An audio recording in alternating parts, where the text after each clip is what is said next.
welcome everyone to the 12-hour Troneologic special in aid of atheists helping the homeless. We are your hosts for the next 12 hours. Introducing Kitch. Say nothing. Martin, or say hello. Hey everyone. Dominique.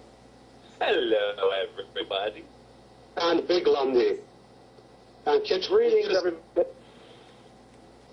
We're all here tonight to support Mr. Joe Zamecki's wonderful charity, Atheists Helping the Homeless. Welcome back, Joe. You're a permanent fixture on our show these days, it seems. Yes, thank you very much for having me on. I hope you can hear me. Yeah, I can hear you perfectly. Excellent. Man, and thanks for doing this show. It's a wonderful thing, 12 hours. We really appreciate it. And on behalf of the volunteers, I want to say thank you. Yeah, no problem at all. So I think we'll just start off, Joe, and give us a rundown of what your charity's all about. Well, Atheists Helping the Homeless is a small non-profit group in Texas. Now, we have 2 chapters, but we're a group that helps out the homeless by giving out toiletries and some other items in the form of care packages at giveaways, and we've helped a couple thousand people in Austin. Now there's a new chapter in Dallas, Fort Worth. In fact, they have 2 branches.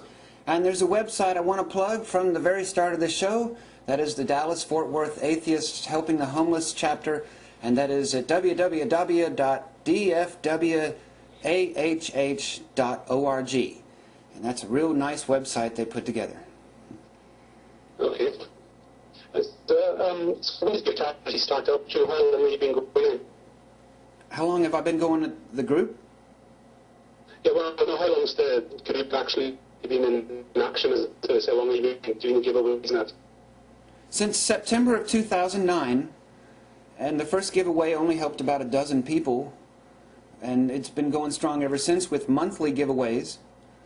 And again, to brag about the Dallas group, they started differently. They had over 20 volunteers for their first giveaway, and their giveaway lasted a couple hours, I understand, and wish I could have been there for that, but anyway, this is something that's going on for a couple of years, and it's such a simple idea that I think it could go on as long as homelessness is an issue. You think a common question that people are asking is, why are atheists helping the homeless? Oh, good question. Well, first of all, when I went down to where the homeless get help in Austin, Texas on a regular basis on the weekends, I noticed that they get a lot of help, and it's a very big affair here in Austin, because there's a lot of homeless people and homeless help groups.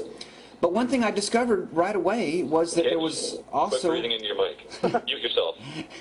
I had discovered there was also a great deal of preaching going on, and that almost all of the groups that go there to help are church groups of one kind or another, and that they pretty much dominated the situation in which the bulk of the giving was done while there was preaching and essentially a church service going on with live music and praying and everything, and a very professional group would, you know, go there and turn it into a big church service. And so I decided that there needed to be a secular presence there of people who wanted to help the homeless, because for years I and some other atheists here in Austin, we kind of dreamed of doing that, of putting out something to help, but that would be without preaching. And it just overwhelmed me that time I went there, and I actually made a video and put it on YouTube of the help they were giving out with the preaching, because it was overwhelming. And so I just said, we need to have some kind of a presence there that would be not only secular, but also that would address another issue. Sometimes people say that atheists don't have morals because that's coming from God, and if we dispel God, then we must not have morals. And we are kind of annoyed when we hear things like that, of course, because it's really the human in us that has morals, right? I think that anyway. And so I wanted to address both those issues at the same time, and other atheists too, and so we put this together, and it seems to have worked. You're still with me? Yeah, we're with you. All right. One of the things I wanted to address here is a lot of comments we've been getting on different people who've been mirroring the show. Are people saying that calling it atheists helping the homeless is not as secular as you want it to be, because you're promoting that it's atheists that are doing it, it's a specific mindset, it's a specific ideology that's doing it. But every video I've seen you do, essentially it's just you saying this is atheists helping the homeless. You don't you don't preach to any of them. You just sort of like, okay, so who are you? What do you need? Here you go, and then they move on. And there's no how. By the way, we're atheists and we're helping you out. Atheism is a good thing. You should look it up. And there's none of that. So I think that's a misconception that you guys are kind of getting right now. Yeah, the first misconception you mentioned was the idea that atheism is some kind of an ideology, and I think a lot of people want it to be. But it's just so simple. That's one thing I love about it, is that I don't really want an ideology in regards to how I treat crazy ideas. I mean, there's just so many of them. What ideology is necessary? It's just common sense. And so I would say that one thing that makes our group very special in that respect is that, unlike many other help groups, we don't have an overriding philosophy that guides us other than wanting to help people in need and to keep the preaching away, because you know, a lot of them have mentioned to us they don't like the preaching so much. Those are our motivations, and to show that atheists do care, but to show by example, by doing something that doesn't involve preaching and just helping. And that's our first priority, is to help people in need. That's the most important goal. We always stress that. So yeah, I would say, if the name is a problem, the name has a purpose. Putting the word atheist right up front in the name was absolutely tantamount. It was absolutely important.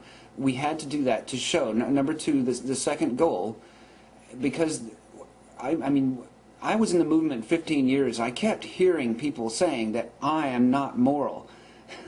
So I wanted to address that, and it bugs the hell out of me, right? So I know other atheists felt the same way. And at the very least, we can show that that's not true, but at the most, we can turn it into something organized and consistent that happens again and again and again, that people there will get to know us, and they have, and they recognize us when we're coming, and they ask us, you coming back next month? Things like, if I go walking down there on a weekend when we're not doing a giveaway, I'm recognized by lots of homeless. Sometimes they'll come and ask me, are you doing a giveaway?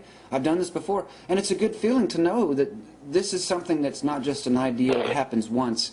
It's a consistent, continuing thing, and we want to help more and more people, and it just takes a little help. And by the way, I wanted to mention we have a GoFundMe page. If you go to GoFundMe.com and do a search for Atheists Helping the Homeless, you can make an online donation.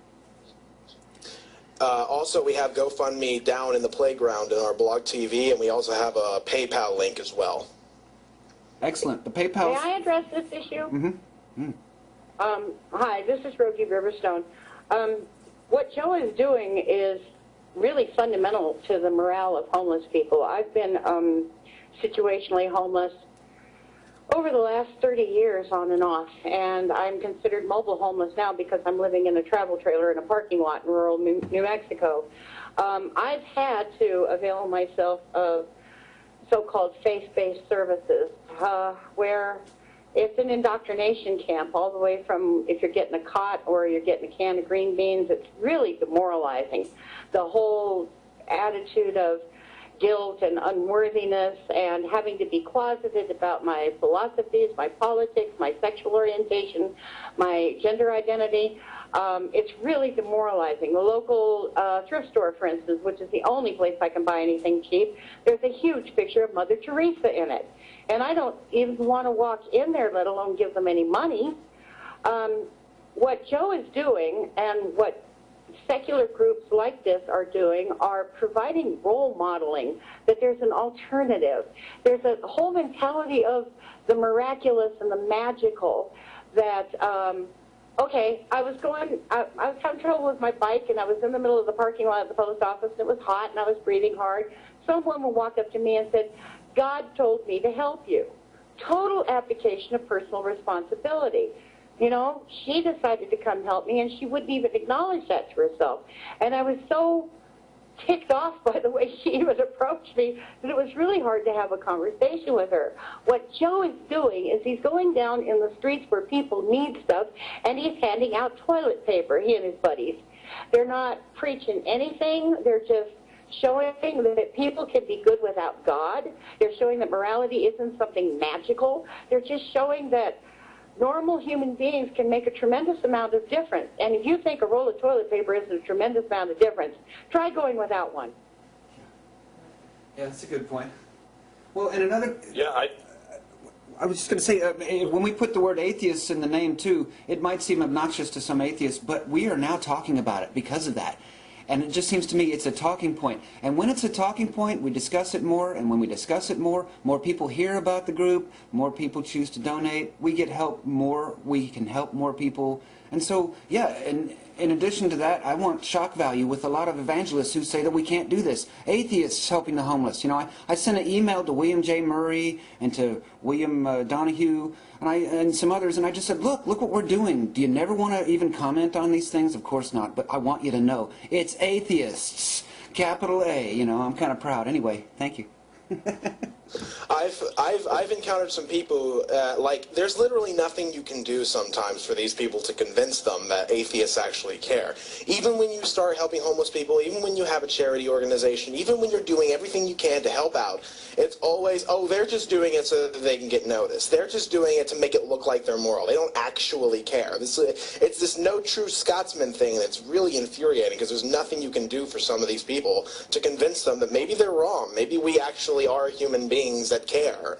Right. Well, then they're not worth spending any time on. They're a waste of time. Well, possibly, you know, the people that I'm concerned about are the people who are actually in need and require resources and are being indoctrinated and are being poisoned with the mindset that they are unworthy, that they are dirty, that they are not trying hard enough. You know, what is that prosperity gospel thing? Yeah. Obviously, if you're homeless, then you're not right with Jesus, that kind of stuff. I don't care about those people who want to just point fingers and demonize me. I don't give a damn about them. Unless and until their boot is on my neck, then I'll start screaming. What I'm concerned about is my neighbor next door, who is a single mom, who has a 10-year-old kid living in a tent, dude, during thunderstorm season, monsoon season out here, with one electrical outlet running into the tent. Those are the people I'm concerned about. They're not ever presented with any options or alternatives. I'm in a rural town. You can't swing a dead cat without hitting a fundamentalist church here. One of them has a marquee that says, when you come to a fork in the road, turn right. And I turned my companion and I said, well, doesn't that mean you're always going to be going in circles? Yeah. So, again, you know, they don't even... People here don't look up at the stars. They don't see the sky. I can see the Milky Way every night here because it's rural. They go inside and they watch TV where they're pumped full of garbage. And every time you go, like I said, for a can of soup or something, and all you ever hear is that you're unworthy and you're ugly and you're bad, and anybody outside of how we believe is suspicious and dangerous and a terrorist and un-American and unpatriotic, and the way they weave that together, nationalism and religion. Having an option, having an alternative, having somebody say, you know, there's other ways to be in the world, that makes a tremendous amount of difference. And I'm sure Joe is having an impact on those people down there, Joe and his group, because for the first time in their lives, some of them are being presented with an option besides theocracy. So I don't care about the jerkwads who want to demonize me from the pulpit. What I care about is their parishioners who are on the fence